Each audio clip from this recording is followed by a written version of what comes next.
How can we assess our own social emotional health, and what are some easy steps that we can take to strengthen it? Welcome back to another episode of the Teachers on Fire podcast, airing live on YouTube every Saturday morning at 8 a.m. Pacific, 11 a.m. Eastern. My name is Tim Cavey, and my mission here is to warm your heart, spark your thinking, and ignite your professional practice.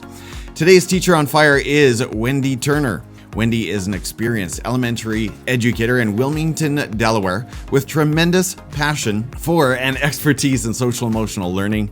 She was named the 2017 Delaware Teacher of the Year after 6 years in the classroom and has received numerous awards and recognition for her work after changing careers to become a teacher at age 40. Wow. In 2023, Wendy published Embracing Adult SEL, an educator's guide to personal, social, emotional learning success. And hey, who doesn't like the sound of that? You can follow Wendy on X at Mrs. Wendy M. Turner. Wendy, thank you so much for coming on the show today. Are you ready to light it up? Tim, I'm so happy to be here. Thank you so much for the invitation. Your energy alone has got me going on a Saturday morning. This is a great place to be. Thank you so much for the kind words. Really appreciate that. Well, we're going to talk a lot about SEL and a whole lot of related topics. But before we go there, let's jump into your story. Would you share with us about a low moment or an experience of adversity that you've experienced somewhere in your journey, and tell us how you overcame it? Sure. So teachers experience high and low moments all the time. We've got great days and we've got tough days. And the key is learning how to come through them and out of them and coming back, strong and steady for ourselves and our students. In 2022, quite honestly, I faced incredible burnout. So it was the third year of teaching with COVID. And at the end of the school year, I wanted to leave the classroom. And I had been going home in the second half of the year telling my husband, I don't want to teach anymore. I don't think I can do this.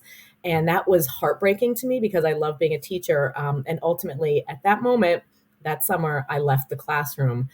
I'm back in the classroom now, so I'm going to share that story. But that hard moment led to a journey that was incredibly helpful and helped me reevaluate what was important to me and ultimately helped me get back into the classroom. So sometimes I don't think we can grow without going through these really icky, sticky, hard moments. And I had to pay attention to everything during that time to get me back to teaching in the classroom.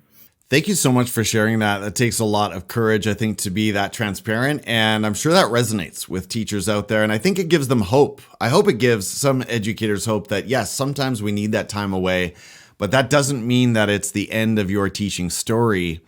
As I said in my intro, you recently published this great sounding book, Embracing Adult SEL, an educator's guide to personal, social, emotional learning success. What led you to write it, and what was that process like? So writing the book was a fantastic process. Since about 2018, I've been writing in blogs and appearing on podcasts talking about SEL. And I think one of my strengths is I have a creative view of how to do SEL without curriculum. And I love to share that because one of my core values is impact. So my impact, I want it to be positive in my community. And one of my communities is my work community with educators.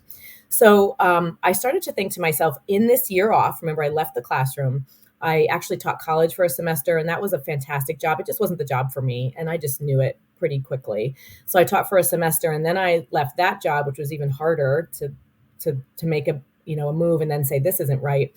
I started working part-time in a local elementary school, and I started writing the book. And in writing the book, I had to pitch the book to the publisher. Why do we need this book? Where's the place in the market for it? And I had done a landscape analysis. There weren't many resources out there around adult SEL. So there's tons of books out there about doing SEL with your students and great classroom strategies, but I couldn't find anything on adult SEL. So I started to take my story, my work, and my personal life and bring them into this book, which gives people an organized approach and a way to grow your SEL skills. It's not part of teacher prep for the most part, and we need it to survive and thrive in classrooms. So it's really, hopefully, a guidebook that can help people. Well, let's dig a little deeper into the book and give teachers some tools. Let's start here. What are some tools that we can use to define our values, identity, and mindset? So that's a great first question. So these things you mentioned, values, identity, and mindset, this is all part of our self-awareness. I go to the Castle model of SEL, which is 5 core competencies. And there's some great tools you can use. I would highly recommend digging into Zaretta Hammond's work. She has written a book, Culturally Responsive Teaching in the Brain. And in it, she defines 3 levels of culture. And I think it's a really useful exercise to look at those three levels of culture and define them for yourself, because you may have beliefs that are impacting what you do and say in the classroom that are related to your culture that you aren't even aware of. So that was just a really, really eye-opening experience for me. And I started to understand how things that I think could affect my relationship with kids in a classroom. And it just kind of like blew things wide open for me and made me start thinking about everything in a really deep and powerful way. I like the VIA character strength survey to help us identify our strengths. They'll let you take a survey for free that categorizes 20 strengths in order. And that was really revealing to me. Things that I thought should be at the top weren't necessarily. Things at the bottom I thought were stronger in, and it helped me kind of prioritize a way to grow the things that I thought were important. And I also love the activity of creating an identity wheel. And I have this in chapter 3 of my book where I talk about self-awareness.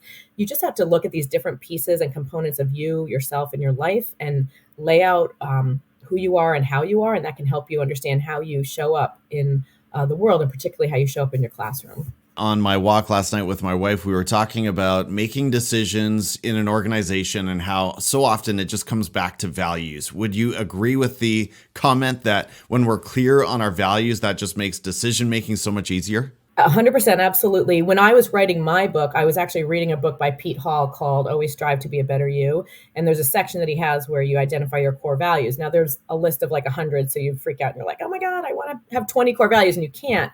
But what I did is I isolated down to 3 core values for me, and they are joy, growth, and impact. And underneath those, I can list maybe 5 sub values that go up with them. But those keeping very, very closely focused on those values has helped me make decisions better and has aligned my work with what I believe. So in my writing the book, lined up with growth, pushing myself to do something new and hard, and it also lined up with impact. So writing the book for me was something that was a responsible decision to, something to do in the time when I had it. And so I go back to those core values all the time. And if things don't line up, I say, I can't do it, or no, thank you. Awesome. What does effective self-management look like for educators? I kind of like that expression. It's not one you hear a whole lot. Why does it matter? So this matters because of the cognitive load that is required to teach. So you know this, Tim, you're in a classroom. You have to make hundreds of decisions a day. And there's a reason why people joke that on Friday night you come home and your teacher tired, and nobody else understands that. But for 5 days, you've been essentially performing for your students, engaging them and engaging in probably 1,000 decisions. Understanding that cognitive load, that it's huge, you have to figure out how to manage through it. So I have a metaphor in my book about our box of energy where we look at what is affecting our energy, and I try and keep out things that I don't have room for.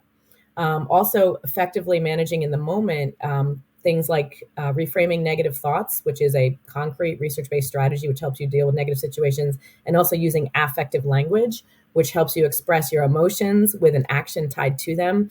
That can help you get through very difficult moments. And I do reframe negative thoughts all the time automatically now at home and at school. And I do use affective language in both home and school. I might say something like, I'm frustrated right now because you are not listening to me, or I'm thrilled because you're all doing a great job. This helps me communicate to the people around me, whether it's my family or my students, how I'm doing and why, and helps them become more aware of what they're doing and how it affects others. And those I statements help yourself, right? Gain clarity about your own state.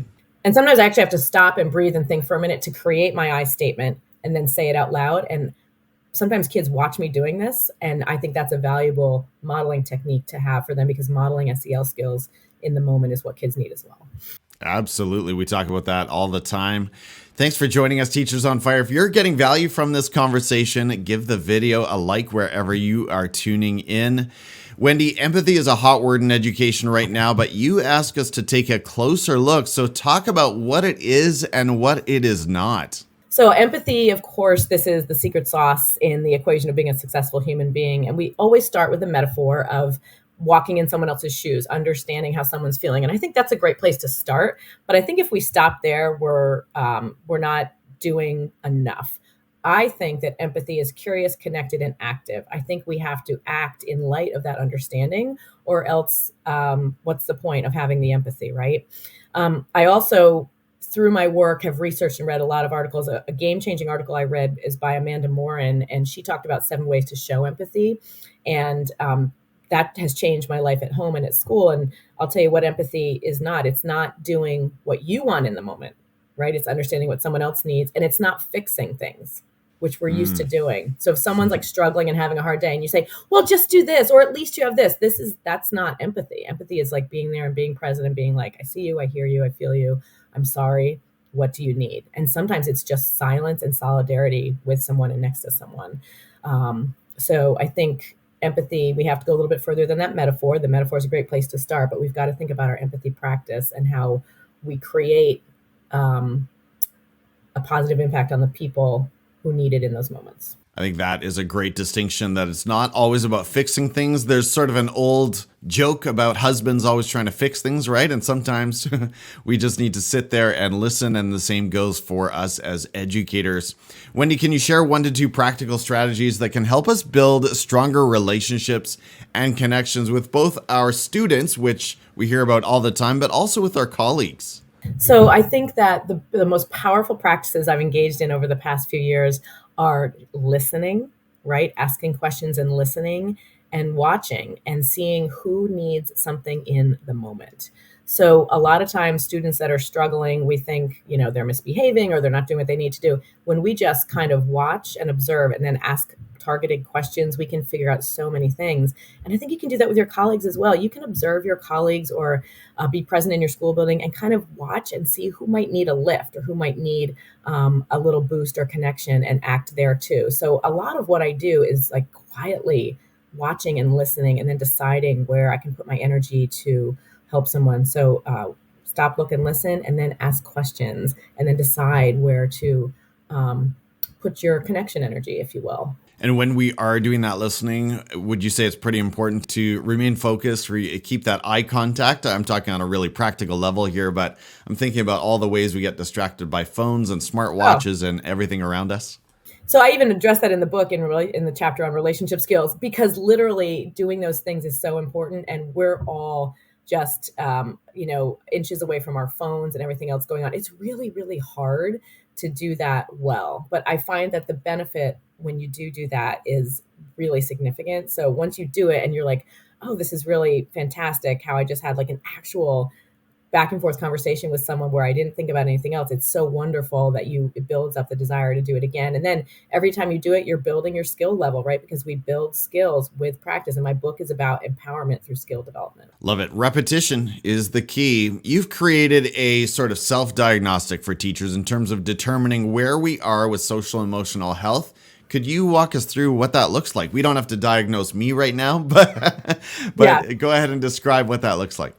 Well, so in the very first chapter of my book, I create a graphic where I ask people to ask questions to find out where they are with social emotional learning. So my goal is to foster curiosity, confidence, and competence with SEL.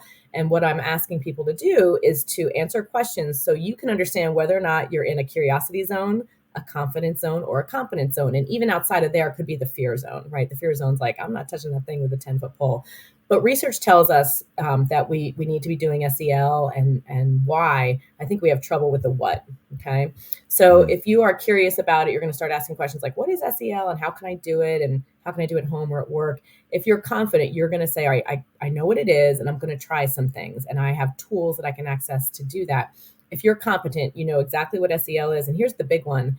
You can explain it to someone else in a succinct way, because I think a lot of people have an understanding of some of those practices that are part of SEL, like managing emotions or being kind or, showing gratitude, but it's hard for people to go to the next step where they can map those practices into the competencies and they can explain it and kind of foster it in others. So I'm definitely in that competence zone, but I'm never done learning because I am constantly seeing new strategies on social to try, honing my practice, maybe rejecting things I did before. So even in that competence zone, you can still grow.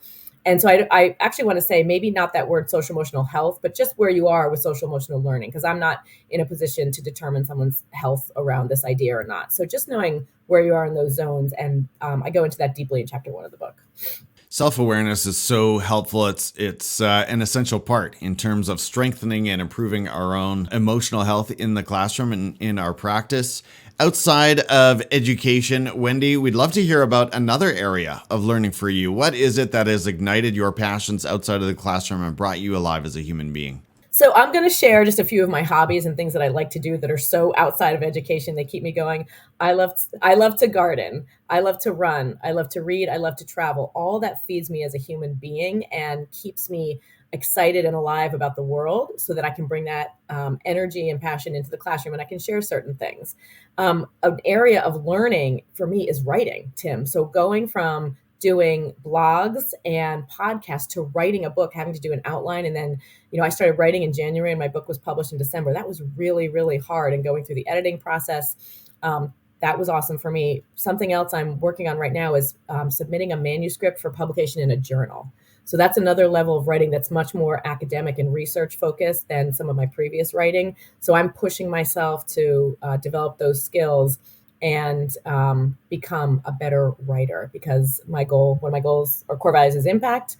I need to communicate. And here I am at age 54 and I'm learning how to do something. And it's exciting as I have successes and pitfalls along the way. It's incredible. It's so inspiring. Now, let me ask you about writing the book and just walk you through that process.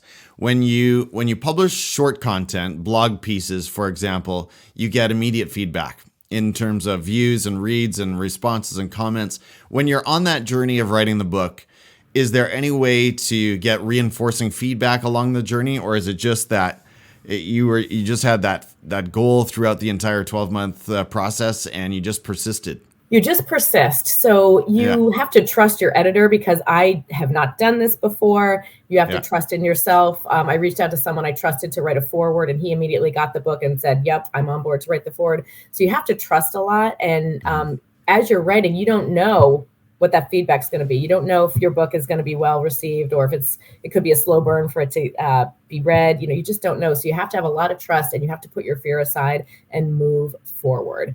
I just did a blog for Edutopia and it was enormously well received. And I could see that within a week. It had, 2,000 likes and 800 shares and this, that, and the other thing. It was one of the top 10 blog posts for Edutopia for a couple of weeks. That was that immediate feedback and that helped me. But with the book, much bigger, and you have to trust and move forward. It's like marathon training. Hey, teachers, if you're enjoying this conversation, consider adding the Teachers on Fire YouTube channel to your morning commute. I know most people don't view YouTube that way, but it is an option.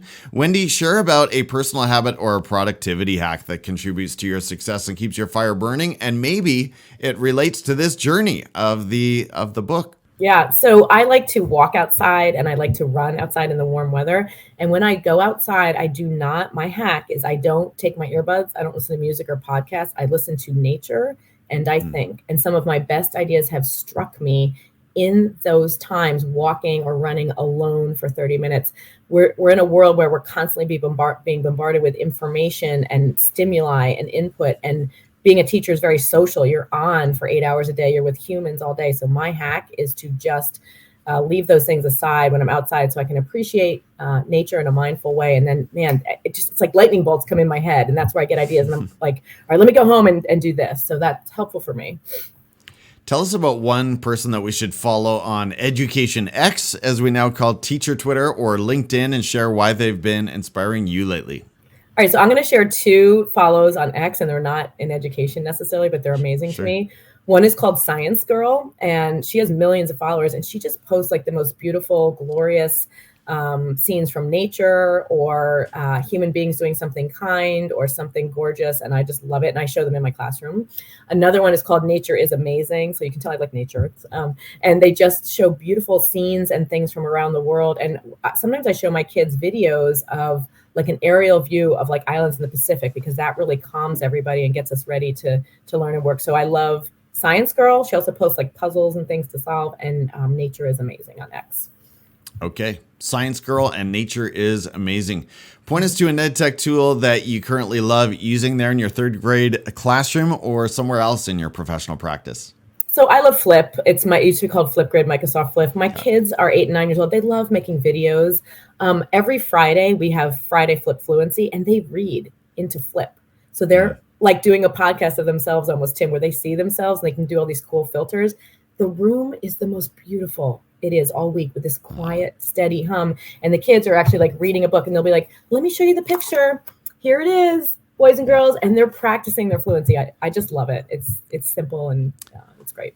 Now, how do you do that? Have you got a basket or a few baskets of like 15 iPads, or what does that look like on the technology side? So we have one-on-one Chromebooks in my district, Okay. so they each Okay. have their own Chromebook. Yes, it works really well. Even for third graders. Yeah. And Okay.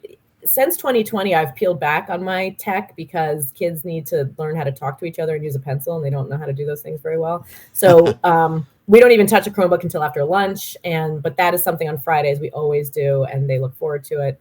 I use a tool called Empatico to also connect with classes around the world. We just connected with a classroom in Brazil, and the kids wrote letters to each other, which is beautiful. And we're going to make a flip grid so the kids in Brazil and the kids in my classroom can make videos to say hello to each other and ask each other questions about their culture. So That's right, wonderful. because they can reply to each other's videos, right? And sort They of can. have mini conversations. Tell us about a book. You've just finished one, and it's got to feel amazing. What's one that you've been reading lately, or one of your all-time faves, Wendy? So I tend to alternate between nonfiction and fiction. I'm actually reading a book called The Women right now by Kristen Hanna. She's one of my favorite authors, and it chronicles the contribution of nurses in Vietnam in a fiction way. And this author, Kristen Hanna, always researches her work really, really well. So it's well done. And I love, women's contributions have been marginalized through history, and people haven't been elevated as much as possible. And I just love reading this story about amazing women in a difficult time and what they did. On the subject of podcasts and as a support to my work here, who is one educator or speaker that you would recommend I interview next on Teachers on Fire?